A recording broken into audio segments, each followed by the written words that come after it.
Today you will learn everything you need to know about the Loxone Clima control. Doesn't matter if it's heating, cooling or both of it. Also, I know that you great guys are all around the world, so we will talk about underfloor heating, radiators, HVAC and whatever heating or cooling systems you might use and how to control it. Let's go! Now that we are ready to rumble, let's insert the first function block, the intelligent room controller. And this is a super powerful function block. As always, you can check out the info icon here, then you will receive a documentation.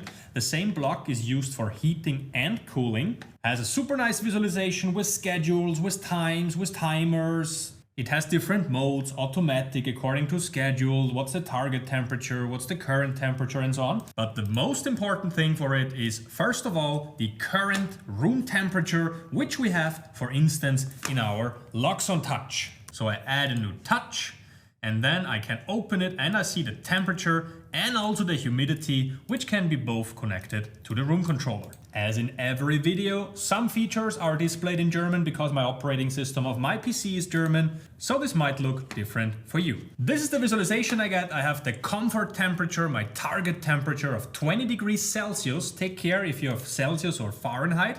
You can adjust the settings here on the very top in the periphery, and then you see the unit here for temperature. Celsius or Fahrenheit. If I now simulate the temperature of 21 degree, then we should also see this here in the visualization. Currently 21 degree. Before we jump into the times and the settings and stuff, let's first figure out what and how to control it. Because the room controller function block has different outputs. There is a dedicated heating output, cooling output, and a combined heating and cooling output. So if you have an underfloor heating system, water-based or electrical, it doesn't matter, which can only be used for heating, then you connect it to the H output. If the same underfloor system, water-based, can also cool, and some heat pumps in Europe are able to cool nowadays as well, then the same valve actuator on the underfloor circuit can be used for both heating and cooling. And depending on the temperature which comes from the heat pump,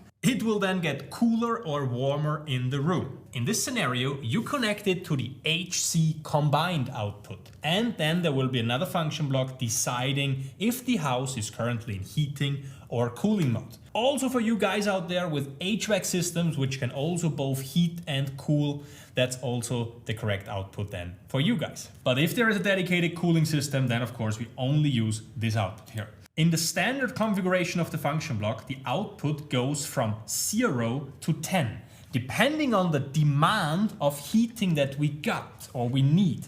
So if our current target temperature, which we can display here also, 20 degree, and our current measured temperature from the push button here is 19 degree, then we will see in a second that the outputs of the system, of the block here, will go to 10.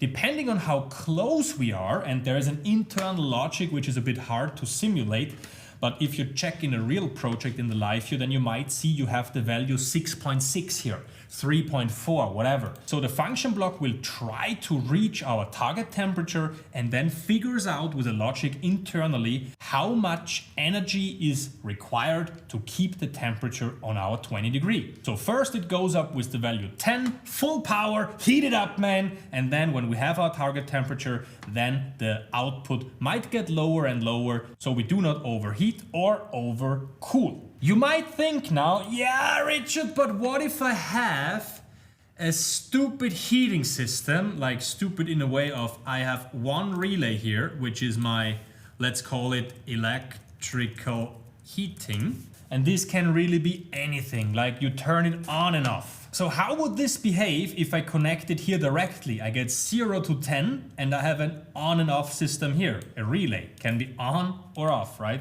So as soon as the output goes to 1, the relay is on. So this might lead to some trouble that you overheat or the system is modulating very fast, on off. That's not super cool.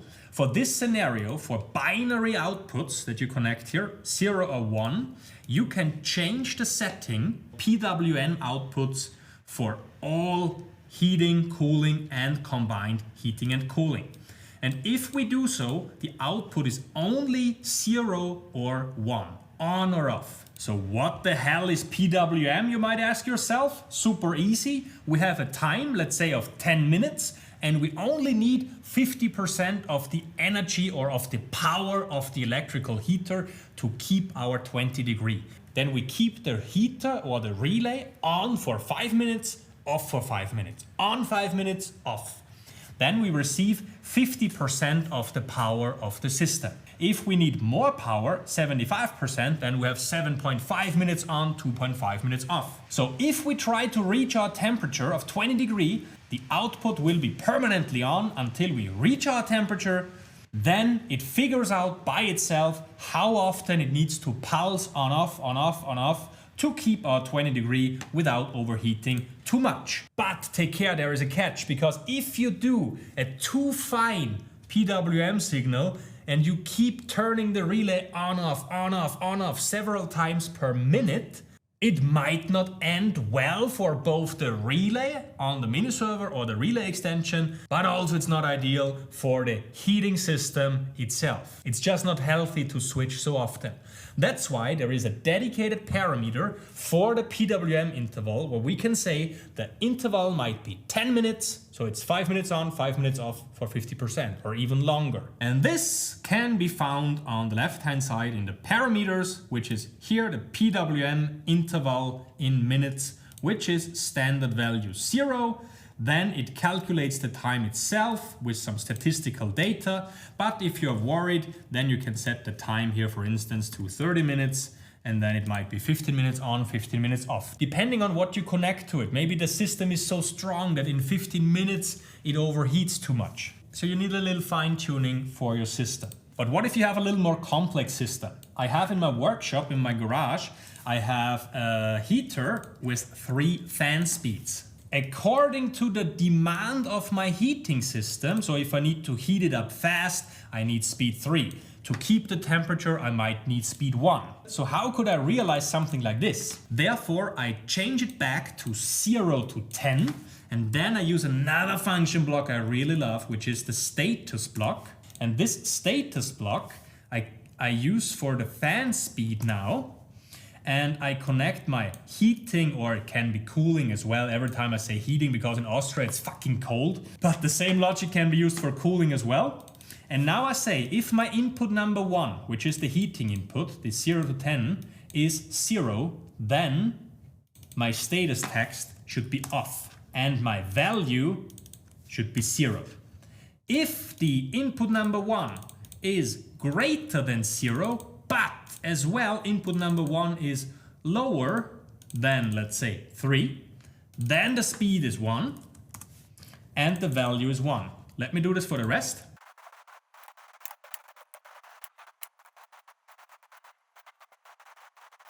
And now take care, if the value 1 is greater or equal than 3, but less than 10, then it's speed 2. If it is equal to 10, then it's speed 3, value is 0, 1, 2, 3. And you can also use some symbols here that you can choose. And you can also add a color here. So we see, okay, the ventilation is speed 1 is green, orange, or yellow, and then red. Okay. Now we receive an output here, a value. And now we could say, if it is equal to 1 here, then it's speed 1. Boom, bada boom, bada boom, bada boom. In the meantime, you can smash the like button if you want. Then I can finish this one. We can save it in the mini server and have a look. Now we see it's not assigned. Ooh, rookie error. So I have to use a category for it, like Klema or climate. Yeah, climate. Then it's nice. And now we see the speed here is 3. If I simulate with the live view a temperature of 22 degrees, then in a second the output here might go to 0 because my target is 20. Now we see 0. Now none of these equations is true, so it's off. That's cool, isn't it? But in some scenarios, you might face an HVAC system or some split units and other stuff. There is even these Loxone air devices for Daikin and whatever. So you might be able to tell the Klima system, the heating or cooling or both, which target temperature Loxone currently requires. Let's have a look. So let's download some template here from the library.loxone.com. There is the Coolmaster, a friend of mine, greetings to Dubai, go out, is using and mastering. And here you see I have the different units, the VA1 on off, the operating mode, the fan speed, the temperature. So let's get those values in. It's a Modbus template, Modbus TCP, so no further hardware is required. We love it, Loxone, thank you so much. No Modbus extension. This one is Modbus TCP. So we add a server here, call it Klima system. Then we use a device template and then we search or we import the just downloaded Coolmaster one, and then I add it as my new Coolmaster net. And now we have the different VAs, and this might be one room, and then the VA2 might be another room, right? And then we have two different room controllers, so for each room a dedicated one. So we now focus just on this one here. The set temperature, the target temperature, we can directly grab if we check the live view here from our output here. We send the command to the device directly. It might have an internal temperature sensor, so it knows how cold to blow out to reach or keep the desired target temperature. So the logic is still on the device. Next is the fan speed, and as I understand, or we might read it out here somewhere in the documentation, let's imagine it's 0 to 100%. But our output here is 0 to 10. So we can easily multiply this output here. Let's just say we are just cooling for now. Let's keep cool, guys, keep cool. So we multiply the value by 10. Then we see 0 still is 0 and 10 would be 100. So now we have the fan speed according to our cooling demand. So if we need to cool down more, or we're just cooling down, we just arrived home, then it might blow out super fast. So you already see this logic might not be ideal for every day. Maybe you want to limit it because you don't feel comfortable with 100% cooling in your neck, right? So then it gets more complicated. And then that's where my world is starting, the crazy automation world.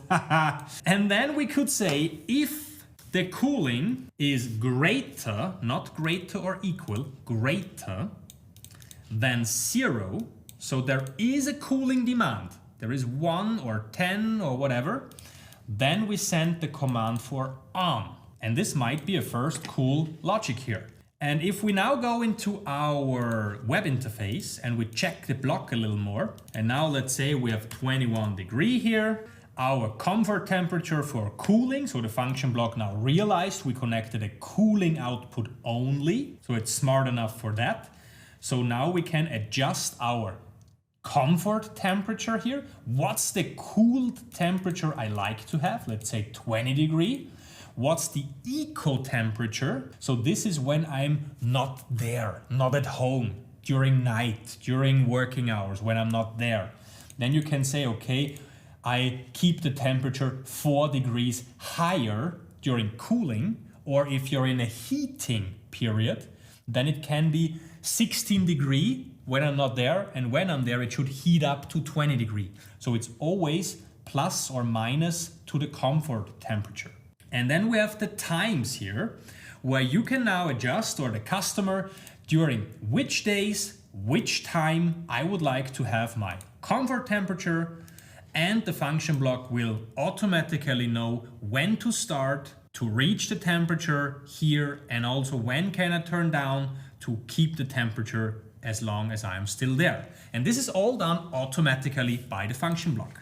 But this video is only scratching the surface, because what if you have in spring or autumn several rooms which are in heating demand and others which need cooling, because on some rooms the sun is burning down and heating up as crazy. How to decide that this one system we have, because a heat pump or a cooling and HVAC system cannot heat and cool at the same time.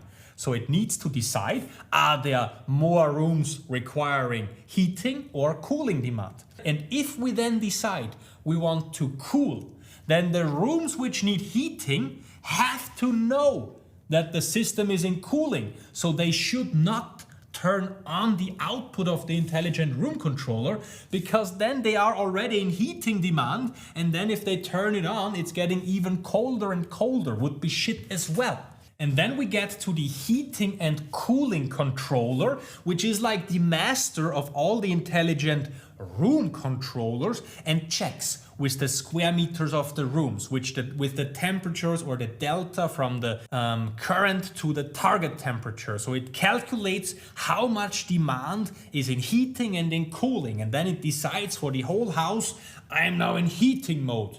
And then you can decide if once in heating mode, all the guys with cooling demands just go like this, not turning on the outputs. And then there is more. In Europe, it makes sense to also control the mixing valve. So the mixer for the flow temperature, the heat pump for the different heating circuits, the valve actuators for the individual rooms. So there is so much more when it comes to heating and cooling. So let me know down in the comments below if you guys are ready for stage 2 of this video. If you want to do me a favor, smash the like button down below to keep the YouTube algorithm pushing this channel a little more, because more subscribers motivate me even more for upcoming videos. My name is Richard. See you in the next one.